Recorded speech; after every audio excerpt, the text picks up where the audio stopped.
अगर आपके पास पैसे की कोई सीमा नहीं है तो फिर आप क्या खरीदेंगे, एक हीरे से सजी कार या फिर एक सैकड़ों डॉलर के कबूतर के बारे में आपका क्या ख्याल है? खैर, दुनिया भर के अरबपतियों ने इस तरह की चीजें पहले से ही खरीद ली हैं और मुझे यकीन है कि इस सब के बाद भी उनके पास ऐशो आराम से भरा जीवन बिताने के लिए पर्याप्त धन बचा हुआ है। जब आपके पास बहुत अधिक पैसा होता है तो फिर आप दुनिया के कुछ सबसे अमीर लोगों द्वारा खरीदी गई इन 10 सबसे विचित्र वस्तुओं से प्रेरणा ले सकते हैं। नंबर 10, एलियन लाइफ की खोज। क्या आपने कभी सोचा है कि हमारे ग्रह से परे भी कहीं पर जीवन है? खैर, ऐसा सोचने वाले आप अकेले नहीं होंगे। एक रूसी अरबपति यूरी मिलनर परग्रही जीवन की खोज में इतना रुचि रखते हैं कि उन्होंने अनुसंधान पर अपने स्वयं के धन का 10 करोड़ डॉलर खर्च किया है, ये देखने के लिए कि ब्रह्मांड में क्या कुछ मौजूद है। स्टीफन हॉकिंग के साथ टीम बनाकर उन्होंने project Breakthrough Starshot की शुरुआत की है, जिसमें अगले 20 वर्षों तक 10 करोड़ मील प्रति घंटे की रफ्तार से यात्रा कर सकने की लाइट सेलिंग तकनीक का उपयोग करने वाले छोटे स्टारशिप उपकरणों को अंतरिक्ष में भेजने पर ध्यान केंद्रित किया जाएगा। अजीब है ना? इन उपकरणों में पास के ग्रहों और तारों की छवियों को कैप्चर करने की क्षमता होती है और इनके इस्तेमाल से अल्फा सेंटोरी नामक निकटतम तारा प्रणाली से डेटा कैप्चर करने की योजना बनाई जा रही है, जो लगभग 4.37 प्रकाश वर्ष दूर है। वहां पहुंचने के लिए इन उपकरणों को 20-30 साल लगने का अनुमान है और इतना ही नहीं, इनके सफल आगमन की सूचना को धरती तक पहुंचने में भी 4 साल का वक्त लगेगा। और कौन कह सकता है कि इन्हें वहां कोई अन्य जीवन मिलेगा भी या नहीं, लेकिन ये ख्याल 10 करोड़ डॉलर या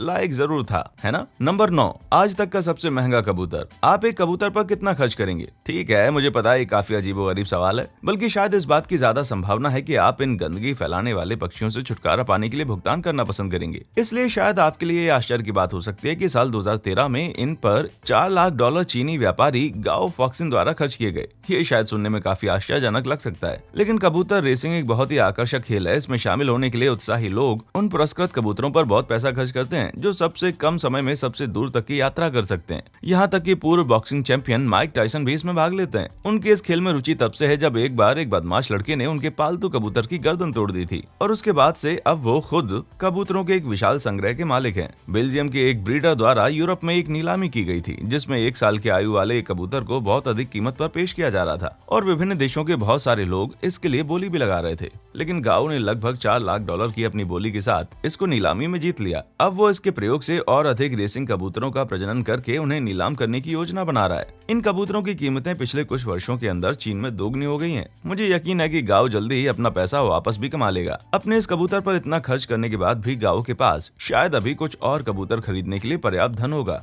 नंबर 8, अंतरिक्ष से दिखाई देने वाला। एक अरब शेख ने सचमुच दुनिया पर अपनी छाप छोड़ने का फैसला किया और वो भी इस तरह से जिसे आप बिल्कुल नजरअंदाज नहीं कर सकते। हमद बिन हमदान अल नाहयान ने रेत में अपना नाम इतने बड़े अक्षरों में लिखने का फैसला किया जिसको वो अंतरिक्ष से भी देख सके। उसने अल फतेसी द्वीप पर रेत में अपना नाम स्केच करने का विचार बनाया था। ये निश्चित रूप से एक मुश्किल काम था। 1000 मीटर ऊंचे और 2 मील लंबे इस ग्राफिटी के बड़े टुकड़े को बनाने में उसके कारीगरों को कई सप्ताह लग गए, लेकिन ये टुकड़ा इतनी अच्छी तरह से सोच समझ कर बनाया गया कि हमद ने ये भी सुनिश्चित कर लिया कि उसका नाम कभी भी ना मिटे, बल्कि उसके बजाय नाम के अक्षर जलमार्ग बनाए जाएं, जो किसी भी आवर्ती ज्वार को खुद में सोख सकें। हमद, जिन्हें इंद्रधनुष शेख के रूप में भी जाना जाता है, हमेशा से शानदार चीजों के प्रेमी रहे और सार्वजनिक बयान भी देते रहे। संपत्ति के नाम पर केवल सऊदी किंग से नीचे दूसरे स्थान पर हैं। हमद के पास 200 से अधिक कारें हैं, दुनिया का सबसे बड़ा ट्रक और यहाँ तक कि एक ऐसा मोटर घर है जो पृथ्वी की जैसा दिखता है और आकार में पृथ्वी का 1 मिलियन हिस्सा है। हालांकि हमद ने इस ग्राफिटी से दुनिया पर अपनी कभी भी ना मिटने वाली छाप छोड़ दी है। इसके बाद भी भविष्य में वो और क्या भव्य पैमाने पर लेकर आएंगे, ये केवल समय बता सकता है। नंबर 7, अद्वितीय हेयर कट। जब हम अपने बालों की बात करते हैं तो हम सभी की व्यक्तिगत प्राथमिकताएं होती हैं। आप में से कुछ ने केवल विश्वसनीय स्टाइलिस्टों को अपने बालों को छूने दिया होगा, कुछ इन्हें खुद काट लेते होंगे और कुछ ने तो बहुत पैसे भी खर्च किए होंगे ताकि ये सुनिश्चित कर सकें कि वे किस तरह के बाल कटवाना चाहते हैं। अगर इनमें से आखिरी समूह की बात की जाए तो ब्रुनेई के सुल्तान हाजी हसलन बोलकिया ने ठीक यही किया। एक बार के बाल कटवाने पर सुल्तान ने लगभग 21,000 डॉलर खर्च किए, जो कि कुछ वर्षों तक अधिकांश लोगों के लिए किराए का भुगतान करने के लिए पर्याप्त धन होता। आमतौर पर केवल एक ही व्यक्ति होता है जिसे सुल्तान के बाल काटने की अनुमति होती है और ये व्यक्ति कोई और नहीं बल्कि केन मोडेस्टो हैं, जो लंदन के डोरचेस्टर होटल में एक सैलून के मालिक हैं। केन का सुल्तान के बाल काटने के लिए हवाई यात्रा करना सामान्य नहीं है। वो वास्तव में हर 3 से 4 सप्ताह में एक बार ऐसा करता है, ये सुनिश्चित करते हुए कि केन का अच्छी तरह से ध्यान रखा जाए। सुल्तान आमतौर पर केन को प्रथम श्रेणी की सीट प्रदान करता है, जो कि लगभग 14,000 डॉलर की कीमत का बैठता है। केन के लिए हर चीज का भुगतान किया जाता है, चाहे वो लग्जरी खाना हो या वहाँ होटल जाके ठहरना। 21,000 डॉलर के असाधारण उच्च मूल्य के कारण सिंगापुर एयरलाइंस के यात्रियों के बीच स्वाइन स्वाइन फ्लू का फैल जाना था। इस वजह से सुल्तान ये सुनिश्चित करना चाहते थे कि केन स्वस्थ रहे, इसलिए उसने उसके लिए एक निजी स्वीट में यात्रा करने की व्यवस्था करवाई। नंबर 6, सोने का स्पर्श। कई लोगों के लिए हवाई यात्रा थोड़ा सुविधाजनक हो सकता है जब आप उन लंबे इंतजार के घंटे, तंग बैठने और सीमित जगह में पैरों को रखने के बारे में सोचते हैं। तब जाकर ये समझ आता है कि कुछ लोगों ने उड़ान के बारे में क्यों नहीं सोचा। इस सूची को एक बार फिर से टॉप पर करते हुए ब्रुनेई के सुल्तान हसलन बोल्किया को कभी भी उड़ान के अल्प व्यय वर्ग की समस्याओं के बारे में चिंता करने की जरूरत नहीं है। वास्तव में उसे प्रथम श्रेणी में तो क्या, उड़ान भरने के लिए भी चिंता करने की आवश्यकता नहीं है, और ऐसा इसलिए है क्योंकि उसके पास अपना खुद का निजी जेट है। लेकिन आप शायद सोच रहे होंगे कि एक निजी जेट का होना ऐसा भी क्या खास है? क्या अधिकांश अरबपतियों के पास एक नहीं है? भले ही उनके पास इनमें से एक हो सकता है, लेकिन फिर भी एक सोने और क्रिस्टल इंटीरियर वाला प्राइवेट जेट कितनों के पास हो सकता है? पहले तो बोइंग 747-430 की सिर्फ खरीदने के लिए हसनल ने लगभग $10 करोड़ खर्च किए, और फिर उन्होंने ये सुनिश्चित करने के लिए $12 करोड़ और खर्च किए कि प्लेन में सुल्तान के लिए शानदार इंटीरियर फिट किया जाए। सोने की दीवारों और सुनहरे लाल क्रिस्टल से बने बॉश विजन को देखकर मुझे यकीन है कि कोई भी इस जेट में प्रवेश करेगा वो इसकी ठाट बाट देखकर चौंक जाएगा। सुल्तान के पास विमानों का एक व्यापक संग्रह है जिसमें 2 एयरबस A430 और 767 शामिल हैं, लेकिन बोइंग 747-430 उसका अब तक का सबसे बड़ा और सबसे असाधारण विमान है। Number 5, dream car. क्या आपने कभी फैंसी कार लेने का सपना देखा है? एक हीरे के मर्सिडीज के बारे में क्या ख्याल है? अगर ये थोड़ा अविश्वसनीय लगता है तो मैं आपको ये सोचने के लिए दोषी नहीं ठहराऊंगा, लेकिन ये वास्तव में मौजूद है और इस पर गर्व करने वाला आदमी कोई और नहीं बल्कि प्रिंस अल वलीद बिन तलाल हैं। यहाँ तक कि ये भी अफवाह है कि वो लोगों को इसे छूने के लिए $1000 चार्ज करता है। फिर भी प्रिंस अल वलीद बिन तलाल के निजी कार्यालय का कहना है कि राजकुमार ने ऐसी किसी हीरे से लैस मर्सिडीज का स्वामित्व कभी नहीं लिया। ये कहा जाता है कि ये कार वास्तव में मर्सिडीज बेंज SL 600 की थी, जिसे 3 लाख गोल्ड शेडो क्रिस्टल में कवर किया गया था। इसे एक जापानी ऑटोमोटिव एक्सेसरीज कंपनी द्वारा डिजाइन किया गया था, लेकिन इस निजी कार्यालय के इस दावे का बिल्कुल भी भरोसा नहीं किया जाना चाहिए, क्योंकि राजकुमार अपनी दौलत को लेकर पहले भी आलोचना में आ चुके हैं और ये दावा इन्हीं सब आलोचनाओं पर पर्दा डालने के लिए है। आप क्या सोचते हैं? क्या ये वास्तव में राजकुमार की कार है या किसी ऑटो शो का हिस्सा है? जो भी हो, ये तो निश्चित है कि ये कार एक भारी कीमत टैग रखती है। नंबर 4, विलासिता में रहना। भारत के सबसे अमीर व्यक्ति मुकेश अंबानी ने एक ऐसा घर बनाया है जिसकी कीमत $1 बिलियन से भी अधिक है, और ये निश्चित रूप से एक राजा के लिए बनाया गया घर है। दक्षिण मुंबई के अल्टा माउंट रोड पर स्थित 4 लाख वर्ग फीट की प्रभावशाली इमारत पूरे शहर में सबसे ऊंची दिखती है। हालांकि इमारत तकनीकी रूप से केवल 27 मंजिल की है, लेकिन इसकी डबल ऊंची छत के कारण ये वास्तव में लगभग 40 मंजिल की ऊंचाई तक पहुंचती है। ये कोई आश्चर्य की बात नहीं है कि घर के इस आकार के कारण इसमें मेहमानों और कर्मचारियों के लिए बहुत सारे कमरे हैं, और यहाँ तक कि प्रवेश कक्ष भी है जहाँ पर सुरक्षा कर्मी, बॉडीगार्ड आराम कर सकते हैं। वास्तव में इमारत में 600 से अधिक कर्मचारी हैं, लेकिन बच्चों को अभी भी अपने कमरे खुद ही साफ करने पड़ते हैं जब वे घर पर होते हैं, उन कमरों के अलावा जहाँ मेहमान, परिवार और कर्मचारी आराम से बैठ सकते हैं। इस इमारत में एक स्वास्थ्य स्पा, एक सैलून, एक बॉलरूम, 50 लोगों के लिए बैठने के लिए एक निजी थिएटर, स्विमिंग पूल, योग और नृत्य स्टूडियो और सिर्फ पार्किंग के लिए 6 मंजिल हैं। इसे देखकर ऐसा लगता है जैसे आपको शायद कभी घर छोड़ने की आवश्यकता ही ना हो। अंबानी परिवार इमारत की सबसे ऊपरी मंजिल पर रहता है, लेकिन उसका कारण क्या है? सिर्फ ये कि वो सूरज की रोशनी चाहते थे और ऊपरी कमरे उसके लिए सबसे अच्छे होते हैं। नंबर 3, दा विंची का राज। बिल गेट्स के पास इतनी संपत्ति है कि इससे खरीदने लायक चीजों को ढूंढना मुश्किल है। शायद इसीलिए वो अपने परोपकारी प्रयासों के माध्यम से दुनिया को लाभ पहुंचाने में इतना खर्च करते हैं। 90 के दशक में उन्होंने एक ऐसा निवेश देखा जिसे वे अपना बनाना चाहते थे, और इसे प्राप्त करने के लिए वे कुछ भी भुगतान करने के लिए तैयार थे।